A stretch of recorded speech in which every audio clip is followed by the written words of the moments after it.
Start.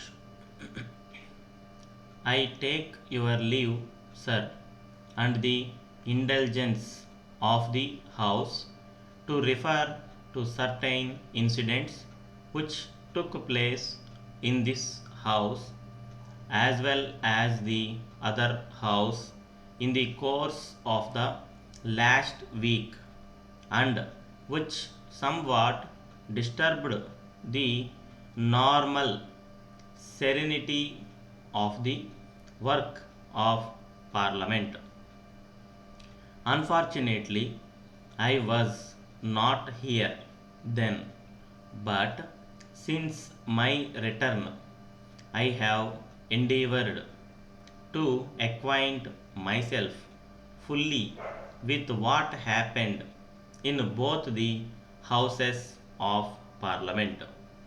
Under our constitution, Parliament consists of our two houses, each functioning in the allotted sphere laid down in that constitution. We derive authority from that constitution.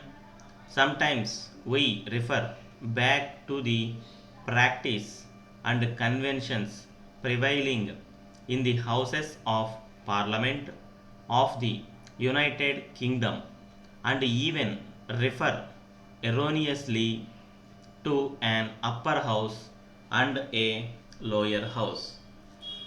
I do not think that is correct, nor is it helpful always to refer back to the procedure of the British Parliament, which has grown up in the course of several hundred years, and as a result of conflicts originally with the authority of the king, and later between the commons and the lords.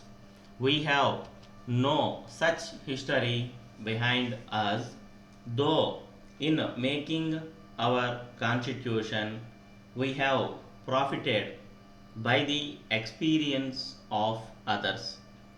Our guide must therefore be our own constitution, which has clearly specified the functions of the House of the People and the Council of States.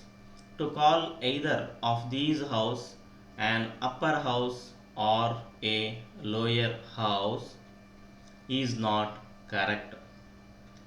Each house has full authority to regulate its own procedure within the limits of the constitution.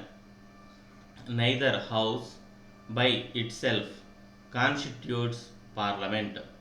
It is the two houses together that make the parliament. It is the two house together that make the Parliament of India. The successful working of our constitution, as of any democratic structure, demands the closest cooperation between the two houses. They are in fact parts of the same structure, and any lack of that spirit of cooperation and accommodation would lead to difficulties and come in the way of proper functioning of our constitution. It is therefore particularly to be regretted that any sense of conflict should arise between the two houses for those who are interested in the success of the great experiment in nation building that we have embarked upon. It is a paramount duty to bring about this close cooperation where each other.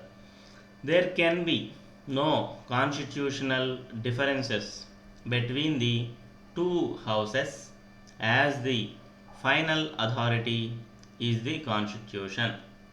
That constitution treats the two houses equally except in certain financial matters which are to be the sole purview of the house of the people. In regard to what these are, the speaker is the final authority. This position is perfectly clear and cannot be and has not been challenged at any stage. Unfortunately, some words were used by my colleague, the law minister, while speaking in the Council of States on April 29, which led to a misunderstanding. That misunderstanding could have been easily removed by a direct reference to him. This was not done, and the matter was raised in the House. Further misunderstandings then arose as between the two House and questions of privilege were raised, and it was stated that the dignity of this House had been affected. All of us are jealous of maintaining the dignity and authority of this House and of the Speaker who represents this House. Indeed, all of us are anxious to maintain the dignity and authority of both House which constitute Parliament.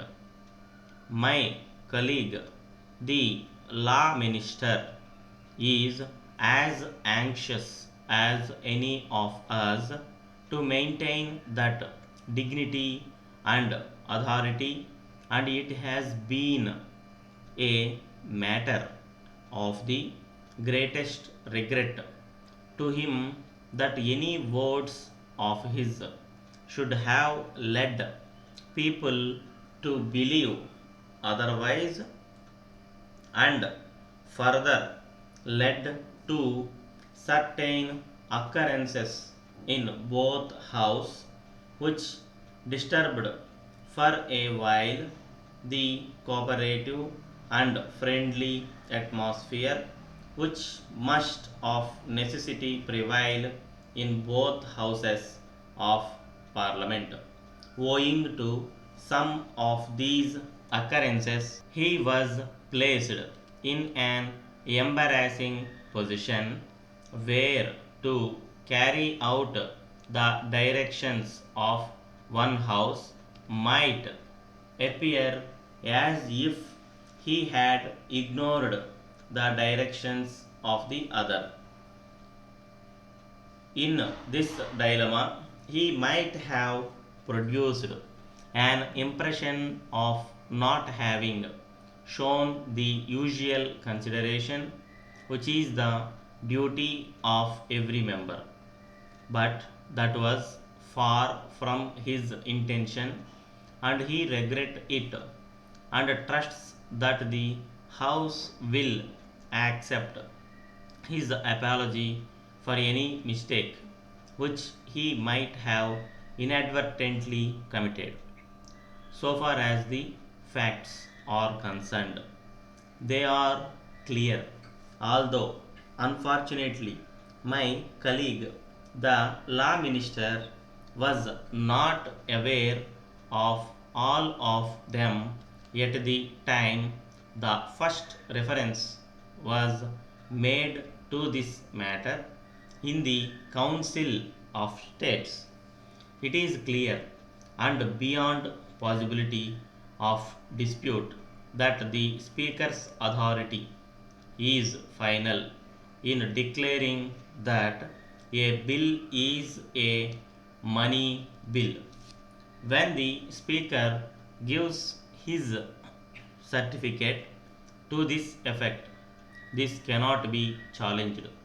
The speaker has no obligation to consult anyone in coming to a decision or in giving his certificate, but he has himself decided to ask for the opinion of the law ministry here.